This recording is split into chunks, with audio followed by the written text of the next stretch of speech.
പതിപ്പായിരുന്നു. ജയൻ്റെ മരണ വാർത്ത കവർ ചെയ്തുകൊണ്ടുള്ള ഒരു സ്പെഷ്യൽ വാരികയായിരുന്നു അന്ന്. എൻ്റെ ലേഖനം അതിനകത്തുണ്ട്. അപ്പം ഞാൻ ഓഫീസ് കഴിഞ്ഞ് തമ്പാനൂർ അന്ന് ബസ് സ്റ്റാൻഡിനകത്ത് 2-3 ഈ വാരികയൊക്കെ വിൽക്കുന്ന കടയുണ്ട്.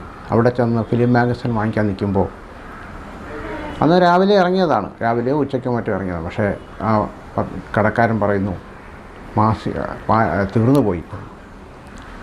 ഞാൻ അത്ഭുതപ്പെട്ടു പോയി. കാരണം അന്ന് രാവിലെ ഇറങ്ങിയ വാരിക തീർന്നു പോയി എന്ന് പറഞ്ഞപ്പോൾ ആകെ എന്താണ് സംഭവമെന്ന് അറിയാതെ അപ്പം പറഞ്ഞു, ജയൻ്റെ മരണത്തെ സംബന്ധിക്കുന്ന ഒരുപാട് വാർത്തകളും ചിത്രങ്ങളും ഉള്ളതിനാൽ ഈ വാരികയ്ക്ക് വലിയ ഡിമാൻഡാണ് എന്ന് പറഞ്ഞു. ഞാൻ അപ്പോൾ തിരിച്ച് പോയപ്പോൾ അദ്ദേഹം എന്നെ തിരിച്ച് വിളിച്ചിട്ട് പറഞ്ഞു, 5 മിനിറ്റ് വെയിറ്റ് ചെയ്താൽ അല്ലെങ്കിൽ 10 മിനിറ്റ് വെയിറ്റ് ചെയ്താൽ